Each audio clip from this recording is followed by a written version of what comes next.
If someone close to you is falling apart right now, not in theory, not as a thought experiment, but tonight, this is for them, and for the version of you that does not know what to do about it.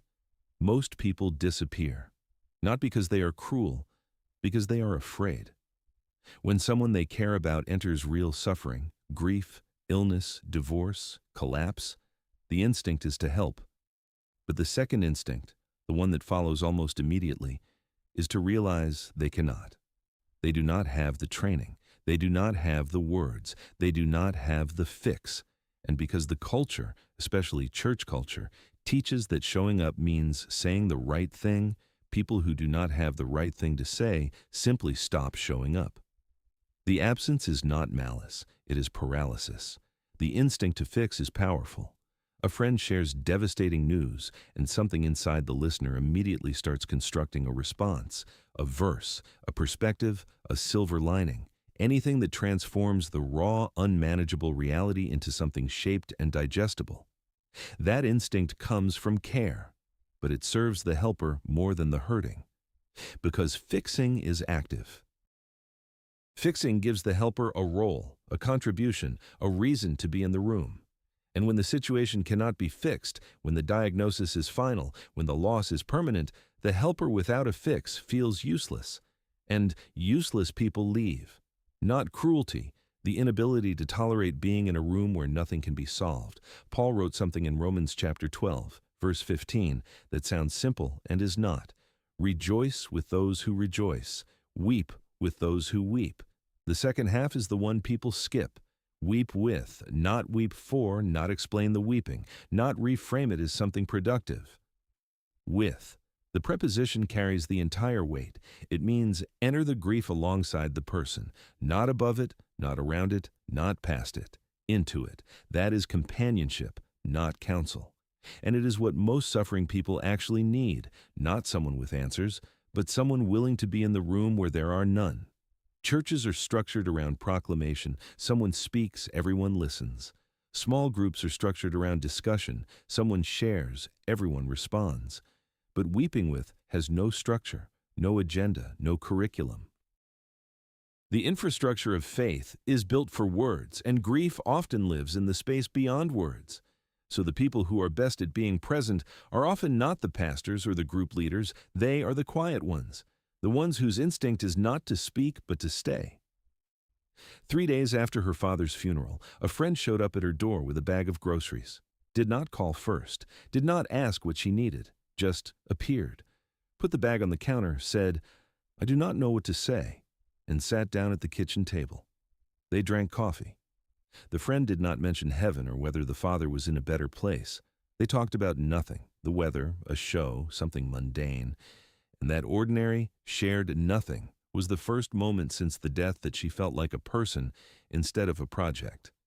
There is a pattern in what actually helps. It is almost always concrete and almost never verbal. Groceries, a ride to an appointment, a text that says I'm thinking about you and does not ask for a response, showing up at the house and doing the dishes without being asked, walking the dog, sitting in the car together in silence. None of these require training. None require the right words. All require the same thing, the willingness to be present without an agenda. The hardest part of accompanying someone in suffering is not the doing, it is the staying. The third week, when the cards have stopped and the meals have tapered off and the rest of the world has moved on, and the person is still in it, still waking up at 3 a.m., still unable to eat a full meal, still crying at unexpected moments in the grocery store. The first week, people show up. By the second week, the group thins. By the third, the phone stops ringing. And the third week is when the person in pain discovers something devastating. Most people's compassion has a shelf life, and theirs just expired.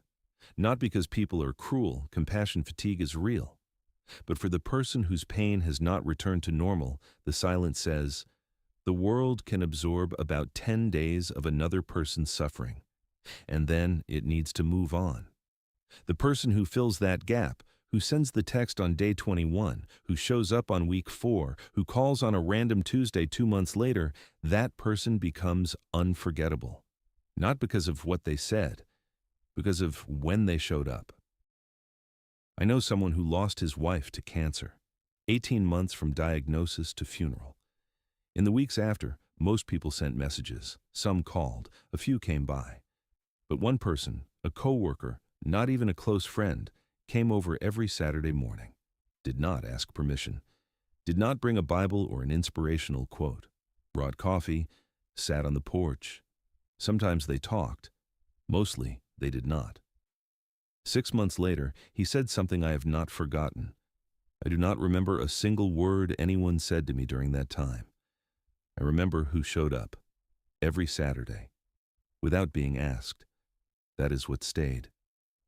Someone once reframed grief for me in a way that changed everything. The person in pain does not need someone to carry the weight. They need someone to sit close enough that the weight does not have to be carried alone. Carrying means taking over, fixing, solving, theologizing. Sitting close means being there, tolerating the helplessness, letting the silence stretch, and trusting that proximity, unglamorous, uncomfortable, agenda-free, is doing something, even when it feels like nothing. And that is okay. That is enough. If someone in your life is suffering tonight, do one thing, not 5. 1. Send a text, I am here if you need me, and I am here if you do not. Or bring something, food, a coffee, a book they mentioned once, or show up and do not say a word. Just sit. Let the quiet be what it is. And if the suffering is longer, weeks, months, mark the calendar. Set a reminder for day 21. For the 2-month anniversary of whatever broke. Because those are the days everyone else forgets. And a message on day 60 that says I have not forgotten carries more weight than any sermon delivered on day 1. And next time, something different. Being present with God. Not the way most people have been taught. 3 approaches to prayer that feel nothing like prayer. And that might be exactly the point.